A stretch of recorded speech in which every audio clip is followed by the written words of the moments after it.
Hi friend, Mrs Rita में आपका स्वागत है। आज मैं आपको बताऊंगी देव उठानी एकादशी व्रत की कथाएं। जानिए पूजन विधि और श्री हरि को कैसे जगाएं। कार्तिक माह के शुक्ल पक्ष को एकादशी को देव उठानी एकादशी, देवोत्थान एकादशी, देव उठानी एकादश, प्रबोधनी एकादशी आदि नामों से जाना जाता है। इसे श्री हरि विष्णु को निंद्रा से जगाते हैं। देव उठानी एकादशी व्रत की कथा। एक राजा के राज्य में सभी लोग एकादशी का व्रत रखते थे। राजा तथा नौकर चाकरों से लेकर पशुओं तक एकादशी के दिन अन्न नहीं दिया जाता था। एक दिन किसी दूसरे राज्य का एक व्यक्ति राजा के पास आकर बोला, महाराज कृपा करके मुझे नौकरी पर रख ले। तब राजा ने उसके सामने एक शर्त रखी कि ठीक है, रख लेते हैं, किंतु रोज तो तुम्हें खाने को सब कुछ मिलेगा, पर एकादशी को अन्न नहीं मिलेगा। उस व्यक्ति ने उस समय हाँ कर ली, पर एकादशी के दिन जब उसे फलाहार का सामान दिया गया तो वह राजा के सामने जाकर गिड़गिड़ाने लगा, राजा महाराज, इससे मेरा पेट नहीं भरेगा, मैं तो भूखा ही मर जाऊंगा, मुझे अन्न दे दो। राजा ने उसे शर्त की बात दिलाई, वह अन्न छोड़ने को राजी नहीं हुआ। तब राजा ने उसे आटा, दाल, चावल आदि दिए। वह नित्य की तरह नदी पर पहुंचा, स्नान कर भोजन पकाने लगा। जब भोजन बन गया तो वह भगवान को बुलाने लगा, आओ भगवान, में भोजन तैयार है।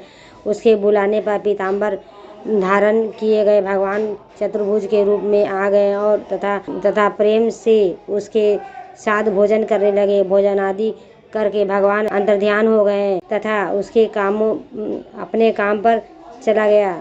15 दिन के बाद अगली एकादशी को वह राजा से कहने लगा कि महाराज, मुझे दुगना सामान दीजिए। उस दिन मैं तो भूखा ही रह गया था। राजा ने कारण पूछा तो उसने बताया कि हमारे साथ भगवान भी खाते हैं, इसलिए हम दोनों के लिए यह सामान पूरा नहीं होता। यह सुनकर राजा को बड़ा ही आश्चर्य हुआ और बोला, मैं नहीं मान सकता है कि तुम्हारे साथ खाते हैं। मैं तो इतना व्रत रखता हूँ, पूजा करता हूँ, पर भगवान ने मुझे कभी दर्शन नहीं दिए। राजा की बात सुनकर महाराज यदि विश्वास न हो तो आप साथ चलकर देख ले। राजा एक पेड़ के पीछे छिपकर बैठ गया। उस व्यक्ति ने भोजन बनाया तथा भगवान को शाम तक पुकारता रहा, परंतु भगवान न आए। अंत में उसने कहा, हे भगवान, यदि आप नहीं आए तो मैं नदी में कूदकर अपने प्राण त्याग दूंगा। लेकिन भगवान नहीं आए।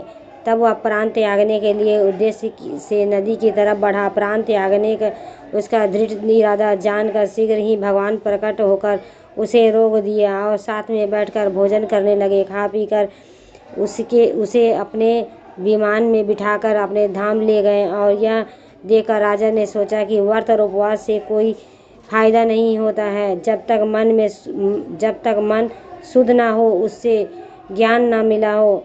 वह भी मन में व्रत उपवास करने लगा और अंत में स्वर्ग का प्राप्त हुआ। दोस्तों, ये वीडियो आपको कैसी लगी? लाइक करें, सब्सक्राइब करें, बेल वाला आइकन को ऑल में प्रेस करें ताकि इसी तरह के लेटेस्ट रोजाना मिल सके। Bye bye friends.